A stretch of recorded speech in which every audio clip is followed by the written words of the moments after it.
Considerado como el padre de la genética, Gregor Mendel fue un monje austriaco que nació en 1822.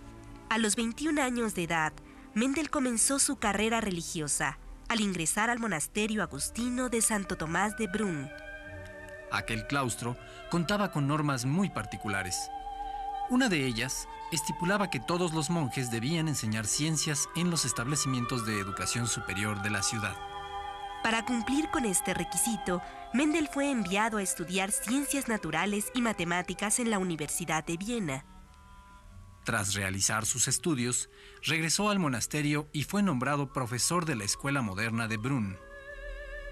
A partir de 1854, el notable sacerdote comenzó una serie de experimentos con diferentes plantas. Dichos trabajos estaban orientados a descubrir los principios que regían la transmisión de las características hereditarias. Mendel comenzó sus estudios con las plantas ornamentales y los árboles de frutas del monasterio. Posteriormente, se concentró en una sola especie, la planta del chícharo común. Durante 8 largos años, Mendel trabajó con estas plantas, cruzándolas entre sí y atendiendo a los diferentes cambios que se presentaban de una generación a otra. Gracias a sus estudios como matemático, pudo procesar y sintetizar la información recabada mediante los experimentos. En 1866, decidió publicar sus conclusiones en el boletín titulado Ensayos sobre los híbridos vegetales. En aquella publicación, que pasó inadvertida para los científicos de la época, Mendel plasmó los conocimientos que servirían de base para el surgimiento de una nueva rama del saber, la genética. Sus experimentos con cerca de 28,000 plantas de chícharo quedaron resumidos en 3 leyes sobre la herencia, las cuales serían conocidas como las leyes de Mendel. El monje austriaco abandonó sus estudios para atender las obligaciones propias de la religión, labor a la cual se dedicó hasta su muerte en 1884. 16 años después de la muerte de Mendel, en 1900, el botánico holandés de Vries descubrió la trascendencia de aquellos trabajos para el estudio de las características genéticas de los seres vivos. Antes de Mendel, los hombres ya habían advertido que los organismos heredaban algunas características a sus hijos. Sin embargo, desconocían los factores que determinaban la herencia y cómo se transmitía de una generación a otra. A pesar de ello, plantearon algunas hipótesis basadas en sus observaciones de la realidad. Por ejemplo, algunas teorías sugerían que la jirafa era resultado de la cruza entre un camello y un leopardo. Aunque pudiera parecer una idea más afín con el pensamiento fantástico, en esta hipótesis se manifiestan ciertos conceptos relacionados con la herencia. Uno de ellos consiste en que se concebía ya la herencia como resultado de la combinación de las características de los seres vivos. Los primeros pensamientos en torno de la herencia se relacionaron con la reproducción de los organismos. Algunos filósofos sostenían que en los seres cuya reproducción era sexual, la información hereditaria se localizaba en la sangre. Hipócrates, padre de la medicina, sostuvo un punto de vista diferente.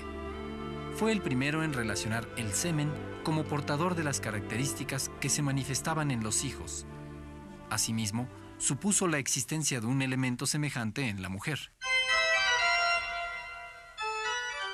Muchos años después, cuando pudieron observarse por vez primera los espermatozoides y los óvulos, los científicos postularon las ideas preformistas. Quienes sostenían estas ideas se dividieron en 2 grupos, los animaculistas y los ovistas. Los animaculistas decían que dentro del espermatozoide existía un pequeño hombre preformado, al cual llamaron homúnculo. En el momento de la fecundación, el homúnculo era implantado en el vientre materno, donde tenía lugar su desarrollo. Los ovistas defendían un concepto parecido. La diferencia radicaba en que sostenían que el homúnculo se encontraba en el interior del óvulo. Según las ideas preformistas, los factores hereditarios se encontraban determinados por el óvulo o el espermatozoide, pero no por la combinación de ambos gametos. En el siglo XIX empezaron a plantearse las primeras teorías que postulaban que en la formación del nuevo individuo intervenían tanto el óvulo cuanto el espermatozoide. Los científicos sugirieron entonces que los caracteres hereditarios se encontraban en los gametos masculinos y los gametos femeninos. Cuando los gametos se fusionaban en la reproducción sexual, transmitían a la descendencia estos caracteres. Esta teoría no pudo ser comprobada hasta el año de 1900, cuando tuvo lugar el redescubrimiento de los trabajos de Mendel. Fue entonces que, con toda certeza, pudo afirmarse el origen y la forma de transmisión de la herencia. A través de sus estudios, Mendel observó que muchos rasgos de los organismos se transmitían de una generación a otra. Pero también advirtió que algunas características, aunque formaban parte de la herencia, no se manifestaban siempre en la morfología de los seres vivos. Mendel descubrió que la información hereditaria se encuentra integrada por aportaciones de los progenitores de los organismos. Estas informaciones no se combinan, permanecen independientes una de otra y se expresan físicamente de manera un tanto azarosa. Por ello se explica que entre un grupo de hermanos, algunos hereden características del padre y otros de la madre. Mendel estableció dos conceptos determinantes para comprender la forma en que se transmitían estas características: el genotipo y el fenotipo.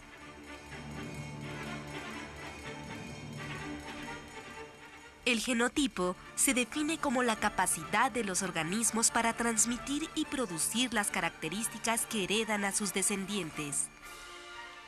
El genotipo se encuentra integrado por numerosas subunidades llamadas genes. Los genes contienen la información de todos los rasgos distintivos de un organismo. El genotipo no puede observarse directamente. Se transmite de una generación a otra y define las características de la especie. En conclusión, el genotipo es toda la información genética que posee un individuo. El fenotipo se encuentra íntimamente relacionado con el genotipo. De hecho, el fenotipo no es otra cosa que la expresión de las informaciones contenidas en el genotipo. Por ejemplo, en el genotipo, la información puede indicar la capacidad de un organismo para producir semillas redondas y lisas o semillas rugosas y con protuberancias. De acuerdo con esta información, en el fenotipo se manifestará solo una de estas características.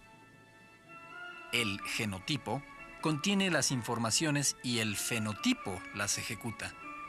A diferencia del genotipo, el fenotipo sí se puede observar directamente. Para decirlo de forma más sencilla, el fenotipo es la apariencia de un organismo. Cuando Mendel realizó sus experimentos, se concentró solo en ciertas características de la planta de chícharo.